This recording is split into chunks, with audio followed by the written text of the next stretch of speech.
Bismillah ve salatu ve selamu ala Resulillah. Hinek hadisin Peygamberi Xwedê sallallahu aleyhi ve sellem. Hûn zaf dixwazin bibîne serok, lêbelê ev xwastina we ê di roja qîyametê de bibe sebeba poşmaniyê. Peygamberê Xwedê sallallahu aleyhi ve sellem ferman kiriye, îman heftê û hinek qism e. Beşa en qenç gotina la ilahe illallah e. Qismê em biçûk ew e ku mirov ji rê tiştê eziyet dide insana bide alî. Şerm jî ji îmanê ye. Ji Peygamberê Xwedê sallallahu aleyhi ve sellem hate pirskirin, kîjan kar çêtir e?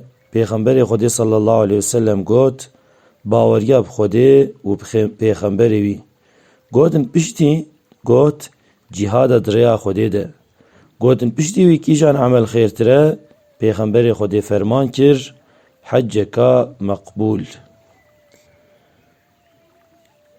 Hatiye rivayet kirin, mirovek hate ba Peygamberê Xwedê sallallahu aleyhi ve sellem û got, kîjan insan çêtir e?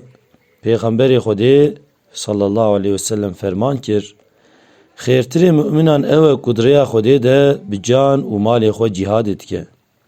Wî mirovî got, piştî wî kî çêtir e? Peygamberê Xwedê got, yê ku ji nav însanan derdikeve, diçe navbera çiya de dijî û insana ji xirabiya xwe dûr dike.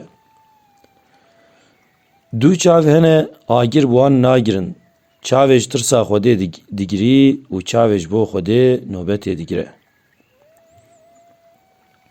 Ya Resulê Xwedê, hinek hene ji bo ganîmetê, hinek ji bo bibine navdar, hinek jî ji bo cesareta xwe diçine herbê û herb dikin.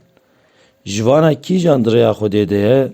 Peygamberê Xwedê sallallahu aleyhi ve sellem ferman kir, kî ji bo î'layê kelimetullah, yanî ji bo dînê Xwedê di rûyê erdê de bibe hakim, here herbê, ew di rêya Xwedê de ye. Peygamberê Xwedê sallallahu aleyhi ve sellem ferman kiriye, daxwaza laqîbûna neyarê xwe nekin.